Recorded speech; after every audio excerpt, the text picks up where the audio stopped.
Good morning, everyone. I am coming to you again today on the day that is sort of where time almost stands still. Now, I'll talk more about how that might be the case in just a moment. I want you to see the intensity of this day, because this is the day that Jesus Christ, the creator of this world, of this universe, the one who became flesh, John 1:12 says, and we need to receive him, that John 1:14 says. We need to remember that this is the one who is the Word there, as John said, and he is the one that is right at this point ready to give his life. So we remember what just happened yesterday.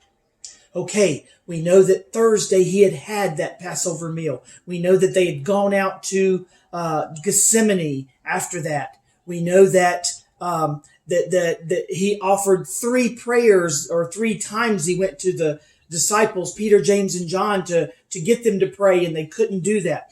And if we think about these different numbers, you can kind of look at that today on this Crucifixion Friday. Now, it's Crucifixion Friday because this is when the Son of God, Jesus Christ, died and gave his life.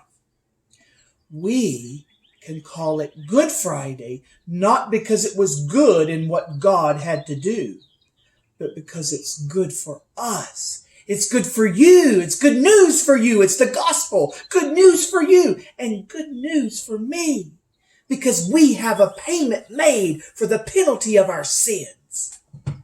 So what happened on this Crucifixion Friday? What did the Creator, the Son of God, do for us? Well, he was illegally tried. See, you have lots of numbers going on. Let's take this. Let's take this. What happened? There were actually two sets of three illegal trials. Well, some illegal, some more legal. We'll get into that in a moment.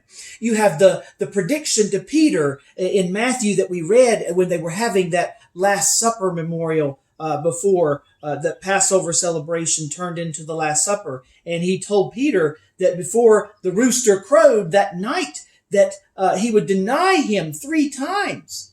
And we know that it's basically that third Roman watch in the night, as they had soldiers to keep watch over the night in different watches of the time period that they gave. And so that would have been from about midnight to 3 a.m. that they called the third watch of the night. So all this stuff is happening in as we saw yesterday, which I talked about time in that. And really, this is sort of all Friday in a Jewish reckoning, but we're starting mostly around midnight and in the wee hours of the morning when a lot of this stuff is happening. Now, what was happening in this time? Well, I've got some really good news that you might want to take advantage of. This chart that I've been using, and the chart that I'm going to refer to here in just a moment about what happened on that time and the time that he was actually on the cross, and many other things, including a smaller version of this larger chart, and even some of the feasts. These are free handout type of resources that Rose Publications offers if you sign up for an email list, and periodically they'll give you a chance to download these different resources. And this weekend, this Easter time period, weekend that they call, and week beginning Sunday, we are aware that they said that they would give 9 reproducible handouts. And so we actually took advantage of that, copied some stuff. There's some good stuff here about the names of Jesus, names of God, fruit of the Spirit, lots of other things about love, and you can go and get that if you sign up for that. So take advantage of that, especially while that extra special offer is for this holiday time period.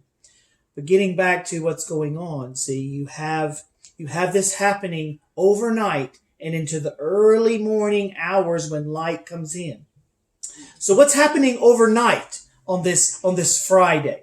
Well, overnight you have these illegal trials that are happening. Now, why are they illegal? You first have the 3 trials with the Jewish people involved. Okay, now the Jewish people then turn them over to the Romans, and there's three trials, you could say, with that. But the first one, you can really get a picture of this from all 4 Gospels. In fact, you can look in Matthew 27, you can look in Mark 15, Luke 22, and John 18 to really get the whole summary of all of this day and the crucifixion and what happened.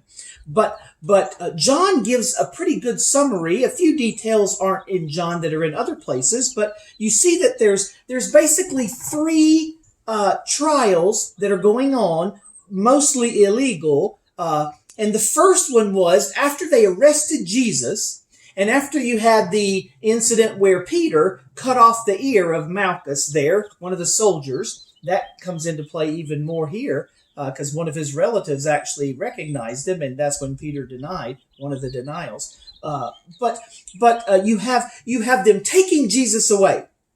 Now, you could go to the chart that I have where I said that this Holman chart has 166 things about the life of Christ that you could focus on in harmonizing the Gospels, and 50 or so have to do with what this week is about. And you could just kind of look through these resources and see that in all of these you've got 14 or 15 different particular things they mention. But I want to kind of lay it out using this chart right here, because this is going to give you an idea of several things. Now, mentioning here at the bottom of this, and you can get this for free if you download it, it mentions that the arrest of Jesus and how he was taken to the house of Caiaphas. Okay, now Caiaphas, actually, his dad was Annas, and Annas in the whole series of what had happened, Annas had been the one that had been deposed by the Romans, because the Romans, he still kind of had some credibility with the Jews. And so Annas was Caiaphas's was father, but they took him to him first, to his house. All right, so that's the preliminary hearing. That's in John 18, 12 to 24. Then you have a secondary hearing where he gets sent to Caiaphas. Now, Caiaphas was the high priest at the time. So Caiaphas is the one who he heard what Jesus said, but in this particular trial that was going on, again, overnight. Why did they do it overnight? Because they were trying to hide. Why do people do things so much in the cover of darkness? Because they try to hide.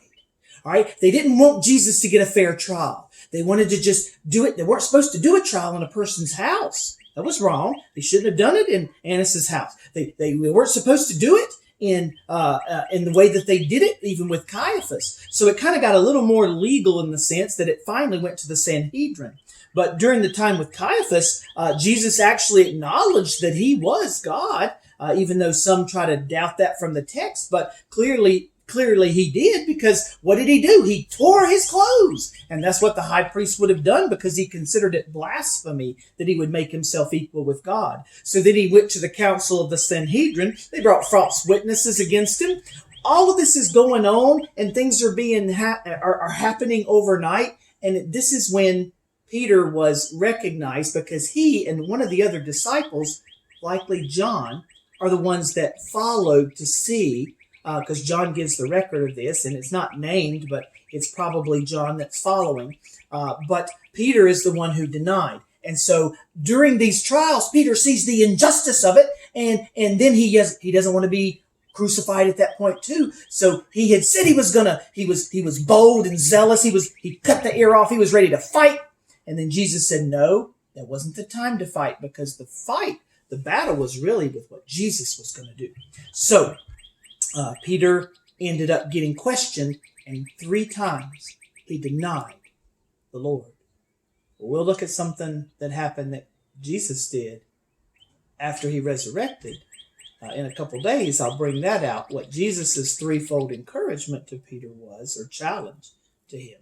But you have that fold denial of Jesus by Peter. You have the 6 illegal trials, and then there's so much going on when Jesus actually is brought to the cross. But the 3 with the Roman authorities are what led to him being crucified. The Jews weren't even allowed to put someone to death, and so he had these trials before the Roman authorities. There was the first hearing that came before Pilate.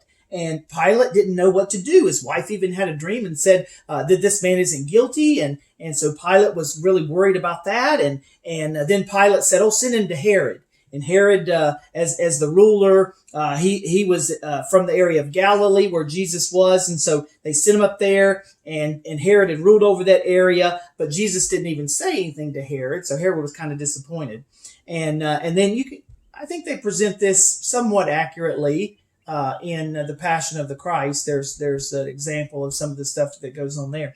But then Herod sends him back to Pilate, and then so Pilate tries to still keep him from being crucified. He even has the ceremony of washing his hands, and then the crowd, the Jewish leaders, just get the crowd to turn on Jesus and say, "Crucify him! Crucify him! Crucify him!" And so they stir up the crowd to do that. And so Pilate doesn't know what to do. He doesn't want to riot. He doesn't want to be in trouble from what may happen with the governing authorities of Rome. He already had some difficulties, and so he just said, "Well, let's beat him. Let's go scourge him." And then he scourges him and beats him, and to the point that almost death. I mean, marred more than any man, Isaiah says. I mean, so it just really hit. The physical sufferings were on him like crazy. The spiritual sufferings he knew about too, and was going to experience it on the cross as well, way more than even the physical sufferings.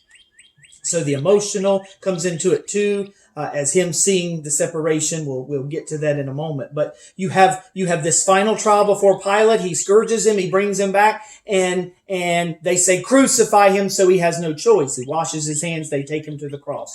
We have lots of things happening with him going to the cross. Some people have said there's different stages that you could go to and learn different things of it. You had the help of carrying the cross, but I want to focus on the points of what happened when he was on the cross on this Crucifixion Friday. So we know this chart actually helps you to reckon the Roman time versus the Jewish time. So you have both of those things on here. And we know that Jesus was put onto the cross. A lot of these illegal trials were going on overnight. And then you kind of start this chart right here. And you see that you have the Roman trials, and then finally he gets to be crucified. So at about 9 a.m., we don't know exactly the timing here, but you can put this together, and this is done really well in kind of pinpointing what happened. So about 9 a.m. is when he would have gone to the cross. They give you scriptures here for all this, Luke 23:33. And then you have the different facts that are here. And Mark says it was the 3rd hour. And then you have one of the other things. Now he was on the cross from 9 a.m. to 3 p.m. So there's a 6, and it's sort of divided up into segments of 3 hours before noon, 3 hours after, and different things going on. So I don't have time to get into every detail here, or this would be way too long, but I want to give you some because this is it. This is the pinnacle of history to this point, because this is the weight of the human fallen mankind and what God was doing to make salvation available for his creation. So you have Christ on the cross. You have him his first saying. There's 7 sayings of Jesus when he was on the cross. 7 things that he said. The first thing that he said that you see in Luke 23 is, "Father, forgive them, for they don't know what they're doing." And that's the attitude God has toward us. He knew that if God the Father would have wanted, he could have destroyed everyone there because of what was happening to Jesus, the Son of God. But Jesus' attitude was he had to do this because this had to be the payment made. And so that was the first saying that he made on the cross. And then you had the soldiers that divided up his clothing, his garments. You had the people that hurled insults at him as they passed by. on Calvary there as he was there. You had the chief priest who mocked him and said he saved other people, but he can't save himself. And that sort of led to the soldiers mocking him more. And they said to him, if you're the king of the Jews, then you need to save yourself. And then after that, it led to those two thieves that were crucified with him getting into a discussion. And so one of those criminals said, well, aren't you the Christ? And then another criminal rebuked him and said, remember me when you come into your kingdom. So you see, even here at Calvary, there was an opportunity for repentance from the two thieves that were there. One did not and just mocked him along with the others, but one of the criminals respected who Jesus was, recognized that this was an innocent man being crucified, and he said, remember me when you come into your kingdom. And this is where you have Jesus saying the second saying from the cross, and that's when he said, today you will be with me in paradise. I'm going to talk more about that Saturday. All right. So then you have Jesus making his third statement as they're there on the cross, right around the time around noon, between 11 and 12 is the best time you could put this. And that's where Jesus had concern for his mother, because you do have John there at the foot of the cross. So he says to John, he says to his mother that here's your son, and son, here's your mother. Basically, he's telling John that he wants John to take care of his mother. We don't know what happened to Jesus' earthly father. He goes out of the biblical record, but we know his mother was there. His mother was burdened at what was happening. She knew it was unjust.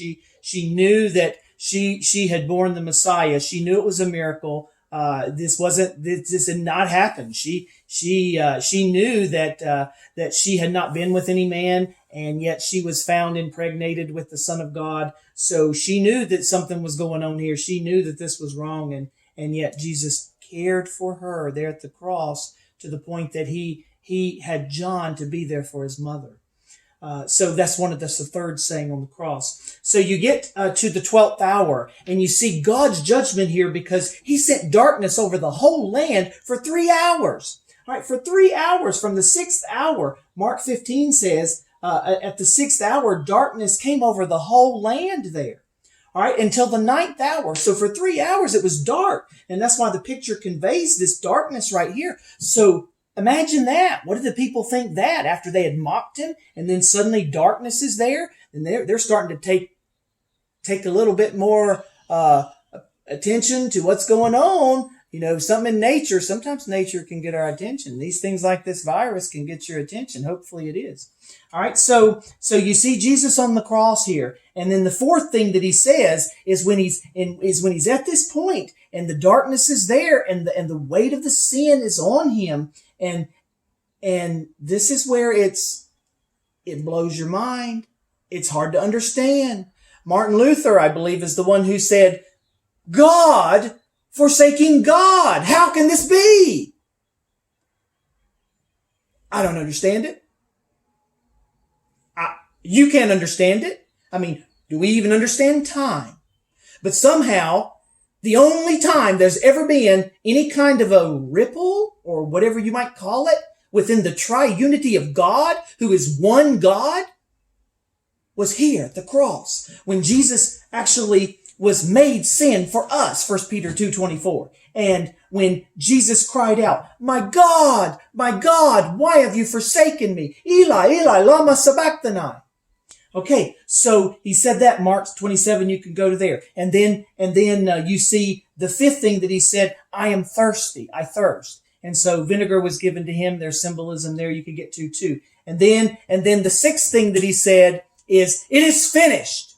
It has been accomplished. He had made the payment for sin. And because you see what he said in the seventh saying, you see that there was no lingering separation, if you will, in time with God the Father and God the Son. There was some kind of a shockwave ripple somehow within the Godhead that we can't understand. But the seventh saying, we know that there was that unity because he said, Father, into your hands I commend my spirit. So then he gave up the ghost. Crucifixion was a horrible, horrible, horrible persecution. I mean, I've read a medical explanation of it from the American Medical Association. And you could look that up and see what crucifixion did. I mean, it was meant to be a torture for days. And yet he died. He was only there for 6 hours. Well, we had a problem. Okay. There's a problem for the Jews here. Now, the Jews were doing things to just rush this, to get it. Be wary when people try to rush things through. Usually they're trying to hide something. Okay. And they were in here, but they had to rush it to get him crucified. And then when the timing, they did the trials overnight so they could not be seen. And then they rushed it, and then he died quickly. And so they had to get him off the cross though, because the Sabbath was coming. Saturday's the Sabbath, and we'll talk about that tomorrow. And they couldn't do work on the Sabbath. They couldn't even have people put to death. They had to let the Romans do it. But there's rules for the Jews, and they can't do this. So they got to get him off the cross. They had to get all the criminals off the cross. So the soldiers go, they tell the soldiers, they go and break the legs. And they break the leg of the one criminal, and they break the leg of the other, and they go to Jesus, and he's already dead. A crucifixion is supposed to make you have to lift up and suffer, and you could live for days and days until you die. But he's already dead.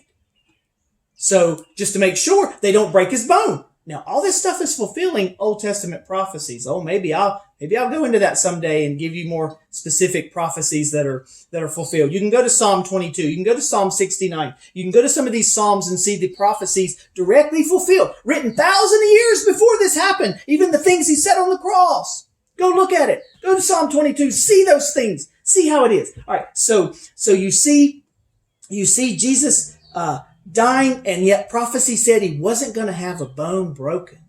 So they don't break his leg because they couldn't, because it was a prophecy. So what's the soldier do? He gets out the sword. He pokes it in his side just to make sure he's dead, and blood and water flow out. All right. You can see all this in the text. You can get to the particulars here of what happened at the crucifixion when you look at all these texts. And really, if you look at that American Medical Association report, they say that literally what that meant is the sack that they pierced the sword into his side. The sack is where his heart had burst. His physical heart had burst in the weight of what he went for you. Is your heart bursting? Are you troubled at something? I feel for you. I know something of pain and suffering in my own life. I have a story that talks about what I've gone through. I've learned the fellowship of his sufferings. But Jesus died of a broken heart for you, for me. His heart burst, and that's why water and blood flowed from his side. So they have to get him off the cross. They have to get him in the tomb, buried. They can't be around a dead person. This is the Sabbath coming. And the Sabbath started at 6 p.m. That's when the Sabbath started in the Jewish reckoning of time. 6 p.m. was the beginning of the day. So they had to get him off. So they rushed to get him in. Nicodemus and you had the two dissenting voices that were there to be able to help Jesus to get buried. Joseph of Arimathea and Nicodemus, and Nicodemus provided some of the spices, and he and Joseph took those spices and wrapped Jesus's body as best they can for a quick burial, and they put him in a tomb where nobody had been before. And the Romans were scared of what people had said about Jesus, what he himself has said, so they put a guard. Boy, you get into how many people that was in the guard. Maybe I'll talk about that more tomorrow, but they put the guard in front, they rolled the stone over, and they're done. And the Jews rushed to their home to get ready and celebrate the Sabbath as they were. And this is the high Sabbath because it's tied to the Sabbath that is related to the feast that they're of the Passover and unleavened bread that they have. So all that's going on. So this is Friday. This is Friday. All the stuff overnight that went on, all the illegal stuff, and the Roman stuff, and then what happened on the cross as we detailed, and then what happened when he was laid in the tomb. So friend, oh, do you know Jesus? Do you know these facts? He's your creator. You need to know what he did for you. You need to know more detail of what he did for you. You need to try to identify with how much he suffered for you, and then you won't worry so much about how you may have to suffer because of the injustices that you may go through. He is a faithful high priest. He will be there to help you as he has me. Oh, please, please, please listen to this message. Please like the channel. If you agree with me, like it. You should. Share it with other people. Subscribe to this. Hit that notification bell to remind you tomorrow and Sunday and any future videos I post. And I pray that you will really seriously consider this Crucifixion Friday, which for us is a Good Friday.